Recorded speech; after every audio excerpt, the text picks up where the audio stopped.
If you're having trouble with money or find that it's a major stressor in your life, this book, The Psychology of Money by Morgan Housel, has 20 lessons, but today I'll be sharing the 7 strongest to help you in your financial situation. Lesson 1 is learning how to change your mindset on money. Let's start by taking a look at this chart as an example of how and why we think so differently about money. The bottom line shows what the stock market did for people in their teens and 20s if they were born in 1950, and the top line represents what happened for those born in 1970 during their teens and 20s. All of us go through life anchored to a set of views of how money works, and it varies massively from person to person. This is because what we experience personally is far more impactful than what we learn secondhand.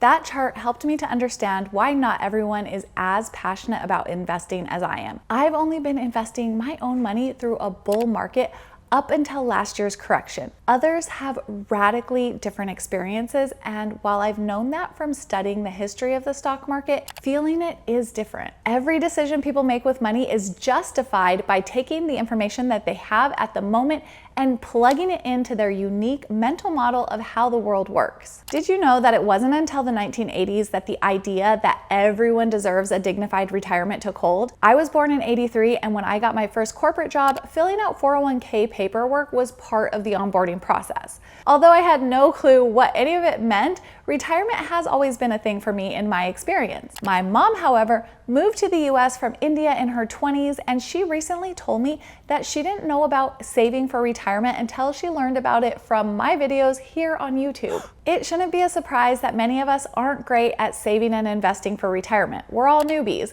So if you don't have as much saved as you wish, you're not alone, and lessons 4 through 7 in this video will help change that. The same goes for college and student loans. The share of Americans over the age of 35 with a bachelor's degree has gone from less than 1 in 20 in 1940 to 1 in 4 by 2015. The average college tuition over that time rose more than 4 times. Something so big, so important, hitting society so fast explains why so many people have made poor decisions with student loans over the past 20 years, myself included. There aren't decades of accumulated experience that we're all learning from. We're just winging it. Let this help you feel better about what you've done with your money and less judgmental about what others do with theirs. Lesson number 2 is that it's not always your fault. Luck and risk are at play. Not all success is due to hard work, and not all poverty is due to laziness. We're all trying to learn about what works and what doesn't with money, how to get rich, how to avoid being poor, which investment strategies work and which don't. We tend to seek out lessons by observing successes and failures, saying, do what Warren Buffett did and avoid doing what Bernie Madoff did. But studying a specific person can be dangerous because we tend to examine these extreme examples, the billionaires or the CEOs or the massive failures that dominate the news. The more extreme the example, the less likely it is that we can apply its lessons to our own life. Housel encourages us to focus less on specific individuals and more on broad patterns because this will get us closer to actionable takeaways learned from the successes and failures. When things are going extremely well, acknowledge that luck brought you some of your success, and risk can turn that story around just as quickly. This is important to remember when it comes to investing. Success can make you feel like you can't lose, and failure can make you feel like your decisions were terrible when sometimes they just reflect the unforgiving realities of risk. The trick when dealing with failure is arranging your financial life in a way that a bad investment here and a missed financial goal there won't wipe you out, so you can keep playing until the odds fall in your favor. Lesson 3, do not let ambition be your downfall. There's no reason to risk what you have and need for what you don't have and don't need. The hardest financial skill is getting the goalpost to stop moving. If expectations rise with results, there's no logic in striving for more because you'll feel the same after putting in that extra effort. So in short, don't let your ambition increase faster than your satisfaction. Have you found yourself doing this? Looking back at the goals you've set and achieved, it likely feels good, but the pain of not being where you want can be a stronger and more disappointing feeling than the satisfaction of reaching the goals you have. Let me know in the comments if you could relate to this idea of moving the goalpost, because I know I can. Lesson number 4 is to get wealthy.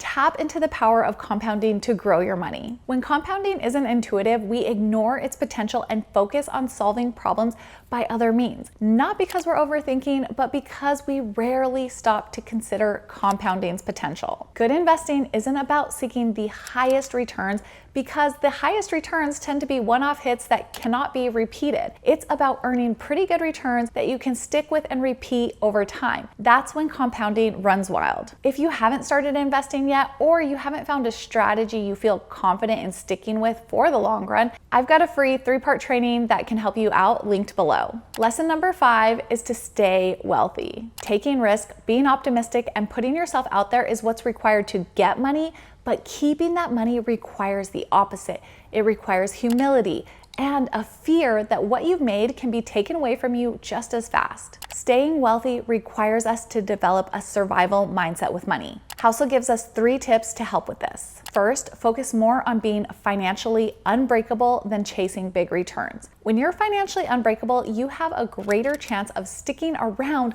long enough for compounding to work its wonders. This means having enough cash on the sidelines that you're not forced to sell when the market's down. Second, financial and investment planning are crucial because they let you know whether your current actions are within the realm of reasonable. A good plan gives room for error. This can include a frugal budget, flexible thinking, and a loose timeline. Anything that lets you live happily within a range of outcomes.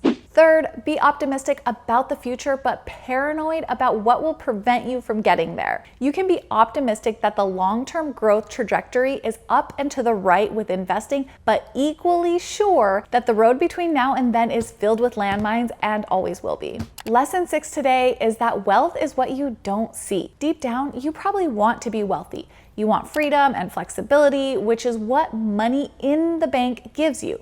But it's so ingrained in us that to have money is to spend money that we don't get to see the restraint it takes to actually be wealthy. And since we can't see it, it's hard to learn about it. People are good at learning by imitation, but the hidden nature of wealth makes it hard to imitate others and learn from their ways. The world is filled with people who look modest but are actually wealthy, and people who look rich who live on the edge of bankruptcy. Keep this in mind when viewing other success and setting your own goals. Creating wealth begins with saving money. That brings us to lesson number 7, saving money. Housel reminds us that wealth is just the accumulated leftovers after you spend what you take in. Start to define savings as the gap between your ego and your income, and one of the most powerful ways to increase your savings is to raise your humility. Money relies more on psychology than finance. You don't need a specific reason to save. You can just save for saving's sake. Savings without a spending goal gives you options and flexibility. It gives you time to think,